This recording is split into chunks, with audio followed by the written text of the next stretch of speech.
Bom dia, meu nome é Dalvo. Vamos dar continuidade à leitura do livro A Caminho da Luz, ditado pelo Espírito Emmanuel, psicografado por Chico Xavier.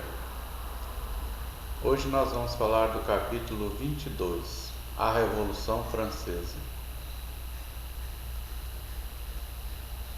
A França no século XVIII. A independência americana acendera o mais vivo entusiasmo no ânimo dos franceses, humilhados pelas mais prementes dificuldades depois do extravagante reinado de Luís XV.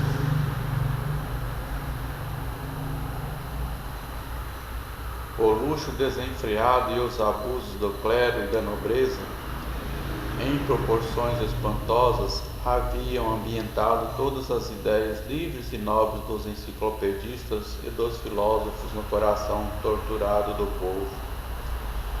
A situação das classes proletárias e dos lavradores caracterizava-se pela mais hedionda miséria. Os impostos aniquilavam todos os centros de produção, salientando-se que os nobres e os padres estavam isentos desses deveres. Desde 1614 não mais se haviam reunido os Estados Gerais, fortalecendo-se cada vez mais o absolutismo monárquico. De nada valera o esforço de Luís XVI, convidando os espíritos mais práticos e eminentes para colaborar na sua administração, como Turgot e Malesherbes. O bondoso monarca que tudo fazia para reerguer a realeza de sua queda lamentável, em virtude dos excessos do seu antecessor no trono, mal sabia, na sua pouca experiência dos homens e da vida, que uma era nova começava para o mundo político do Ocidente, com transformações dolorosas que lhe exigiriam a própria vida.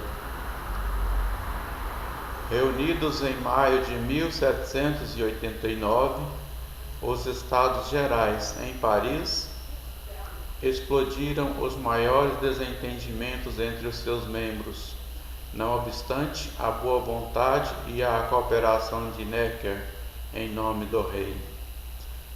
Transformada a reunião em Assembleia Constituinte, precedia de numerosos incidentes.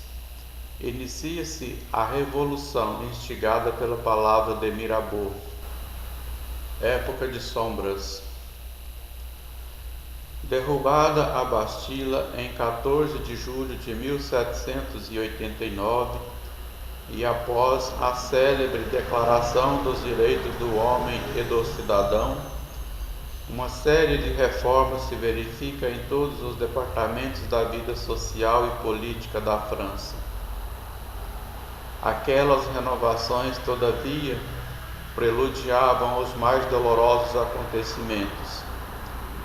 Famílias numerosas aproveitavam a trégua, buscando o acolhimento de países vizinhos, e o próprio Luís XVI tentou atravessar a fronteira, sendo preso em Varenas e reconduzido a Paris. Um mundo de sombras invadira as consciências da França generosa, chamada naquela época pelo plano espiritual ao cumprimento de sagrada missão junto à humanidade sofredora. Cabia-lhe tão somente aproveitar as conquistas inglesas, no sentido de quebrar o cetro da realeza absoluta, organizando um novo processo administrativo na renovação dos organismos políticos do orbe, de acordo com as sábias lições dos seus filósofos e pensadores. Todavia, se alguns espíritos se encontravam preparados para a jornada heróica daquele fim de século, muitas outras personalidades, infelizmente, espreitavam na treva o momento psicológico para saciar a sede de sangue e de poder. Foi assim que, depois de muitas figuras notáveis dos primórdios revolucionários, surgiram espíritos tenebrosos como Robespierre, e Marat. A volúpia da vitória generalizou uma forte embriaguez de morticínio no ânimo das massas, conduzindo-as aos mais nefastos acontecimentos, contra os excessos da Revolução. A Revolução Francesa, desse modo, foi combatida imediatamente pelas outras nacionalidades da Europa, que, sob a orientação de Pitt, ministro da Inglaterra, sustentaram contra ela e por largos anos uma luta de morte. A Convenção Nacional, apesar das garantias que a Constituição de 1791 oferecia à pessoa do rei, decretou-lhe a morte na guilhotina, verificando-se a execução aos 21 de janeiro de 1793, no local da atual Praça da Concórdia. Em vão, tenta Luís XVI justificar sua inocência ao povo de Paris, antes que o carrasco lhe decepasse a cabeça.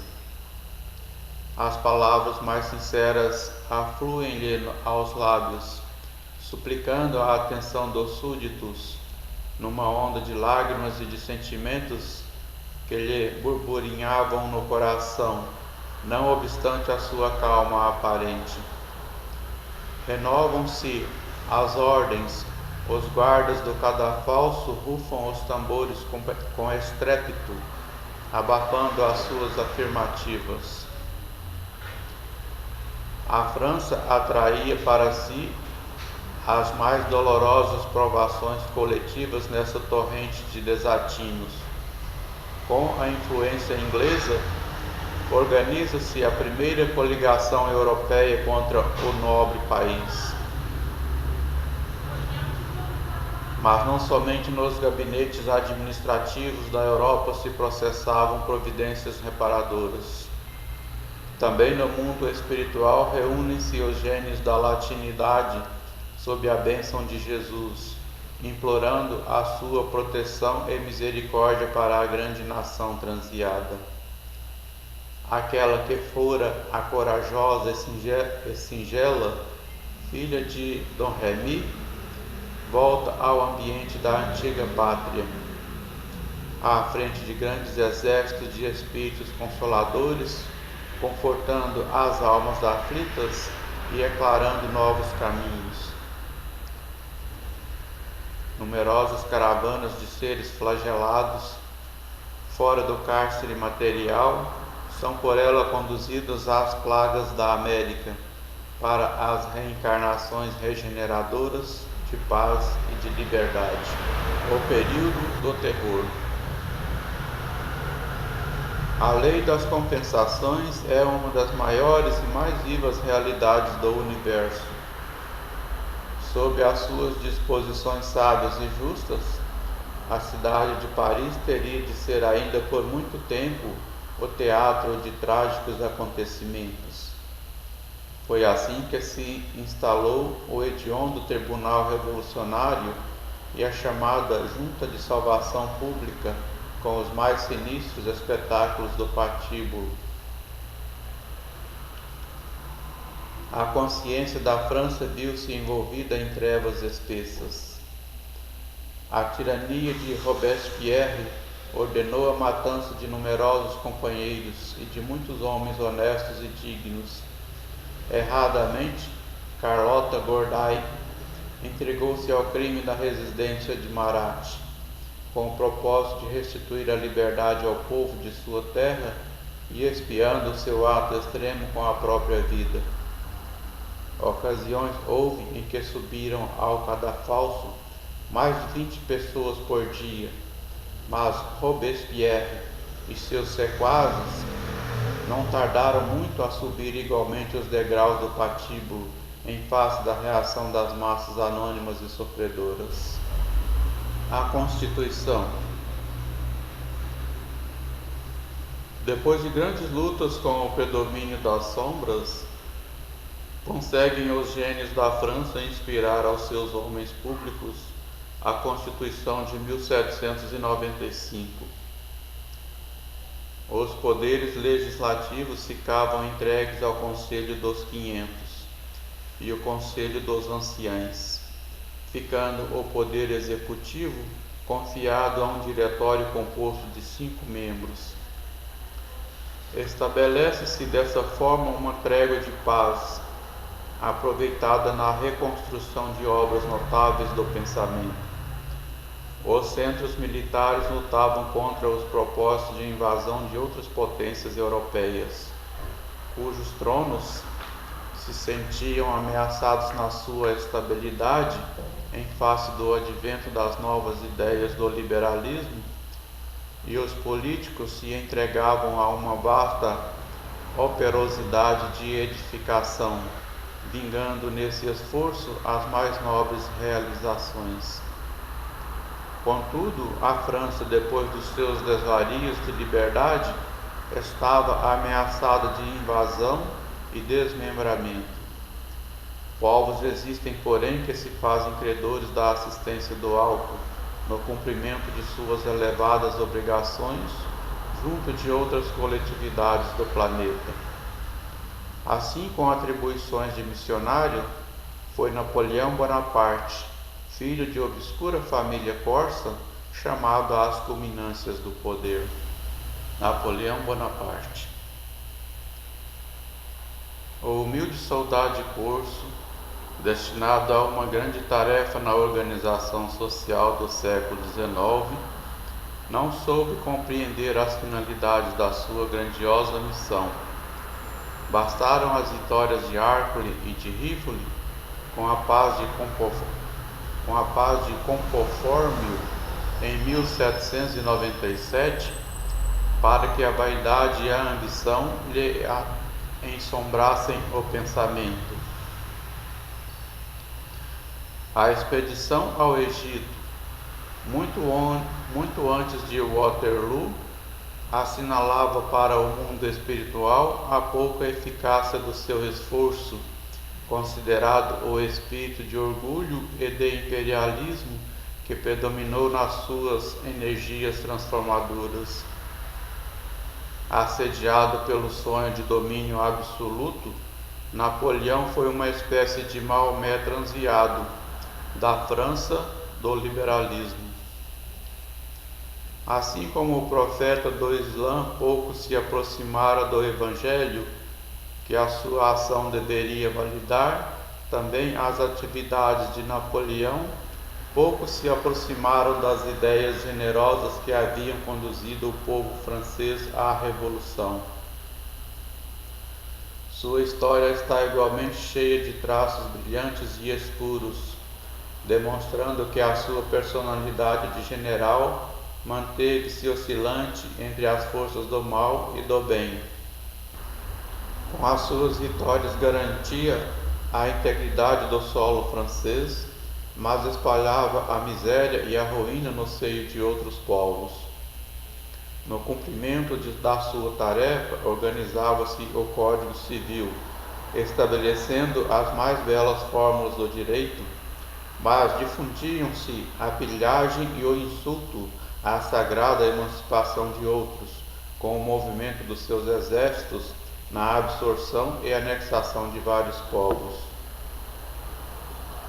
Sua fronte de soldado pode ficar laureada para o mundo de tradições gloriosas, e verdade é que ele foi um missionário do alto, embora traído em suas próprias forças.